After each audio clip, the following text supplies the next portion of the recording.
Reflexión sobre la implementación del proceso de paz de Colombia firmado en La Habana y su contribución a la verdad y a la restitución de las víctimas del conflicto armado.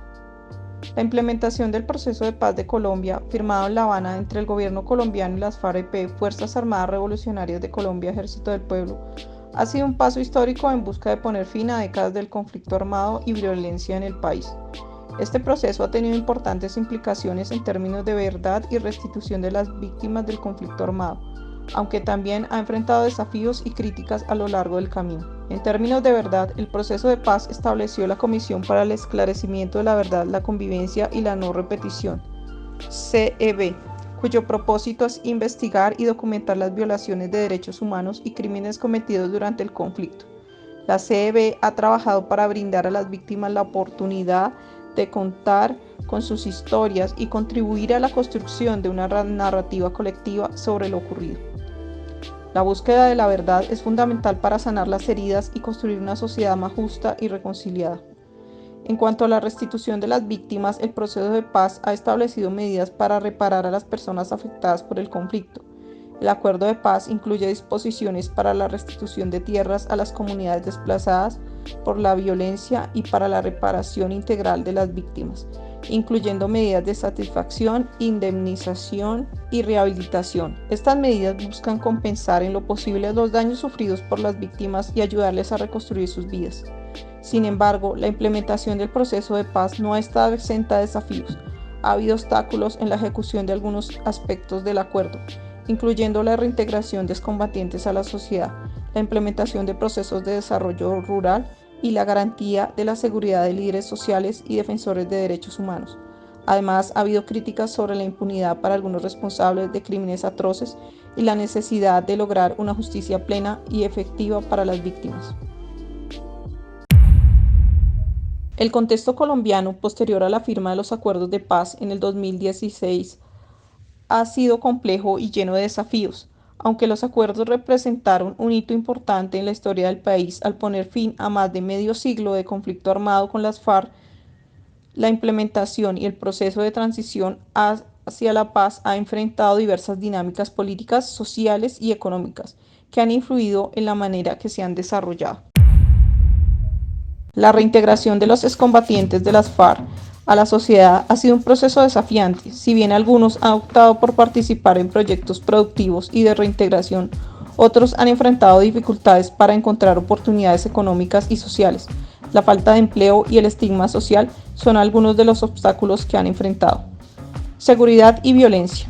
Aunque la firma del acuerdo redujo significativamente el nivel de violencia y conflictividad en algunas áreas, también dio lugar a la presencia de grupos armados ilegales que intentaron ocupar los espacios dejados por las FARC. La lucha por el control territorial ha resultado en un enfrentamiento y amenazas contra los líderes sociales, defensores de derechos humanos y comunidades locales. La implementación de proyectos de desarrollo rural ha sido lenta y desigual. El acceso a la tierra, la infraestructura básica y los servicios públicos sigue siendo un desafío en muchas regiones. La falta de avances en este aspecto puede contribuir a la persistencia de tensiones y conflictos locales. La creación de la Jurisdicción Especial para la Paz, JEP, para juzgar los crímenes cometidos durante el conflicto armado ha sido un proceso controvertido.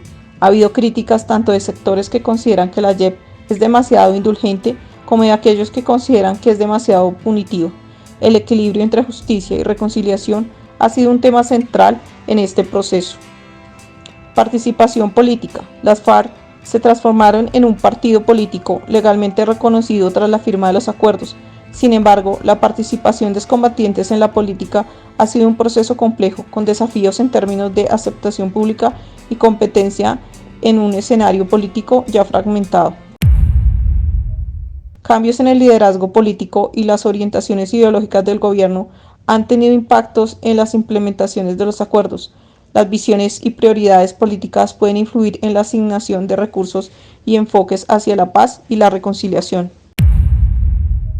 Empezamos por el posacuerdo. Este se centra en la implementación de los acuerdos alcanzados en La Habana y los ámbitos de intervención que pueden incluir son primero, el desarme y desmovilización. Este se refiere a asegurar la reincorporación de excombatientes a la sociedad civil, proporcionando oportunidades de empleo, educación y apoyo psicosocial.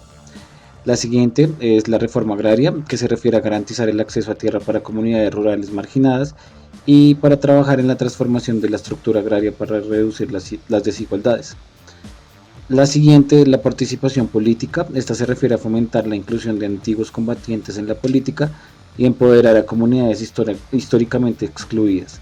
Y por último está la justicia transicional, que se refiere a garantizar que los crímenes graves sean investigados y juzgados de manera equitativa y proporcionar reparación a las víctimas. Ahora vamos a hablar de los ámbitos del postconflicto. En este se centra y se consolida en los logros del proceso de paz para abordar las causas subyacentes del conflicto.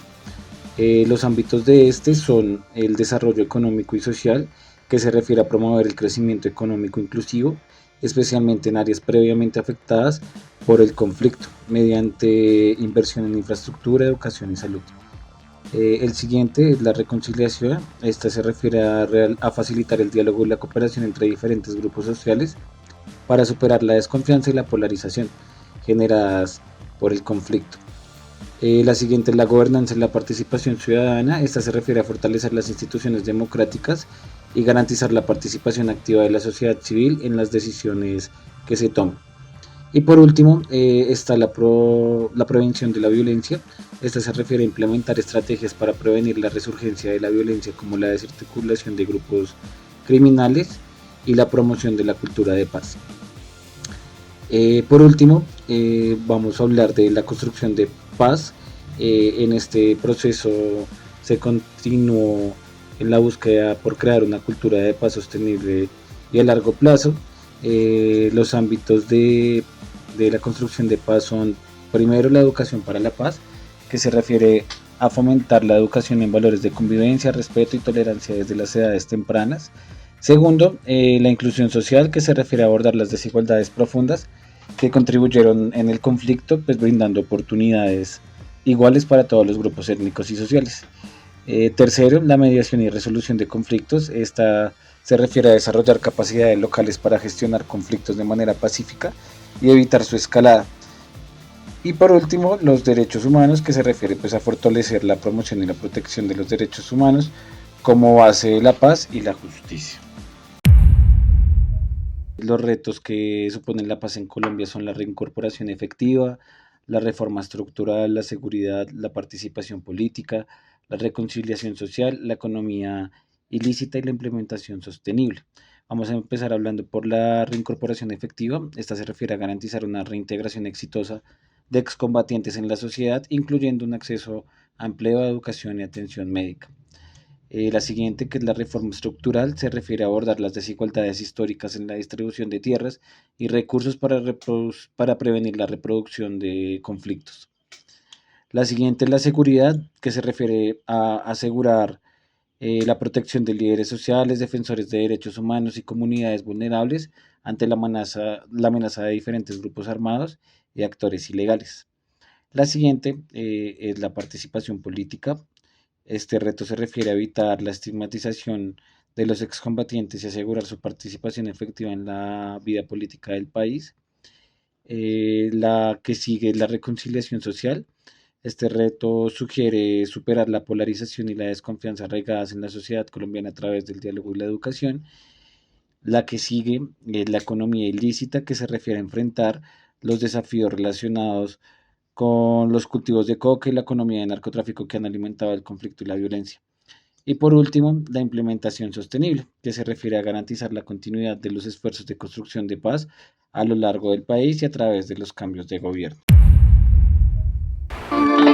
Para finalizar esta intervención, es importante que como ciudadanos y futuros trabajadores sociales conozcamos el origen del conflicto en nuestro país, citando a Jorge Ruiz de Santayana y su frase: "El pueblo que olvida su historia está condenado a repetirla".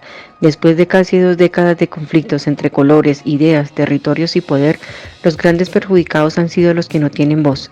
Es donde tenemos el reto en dejar de ser actores pasivos y convertirnos en actores de cambio. Si bien No seremos los salvadores del mundo. Conociendo la fundamentación de los hechos que han enlutado a nuestro país, tendremos una visión más clara, sin vicios políticos o preferencias partidistas. Lo aprendido en la academia nos empodera con una verdad velada por los intereses de unos pocos, a tomar las banderas de la protección de los derechos humanos de quienes representaremos en un futuro cercano.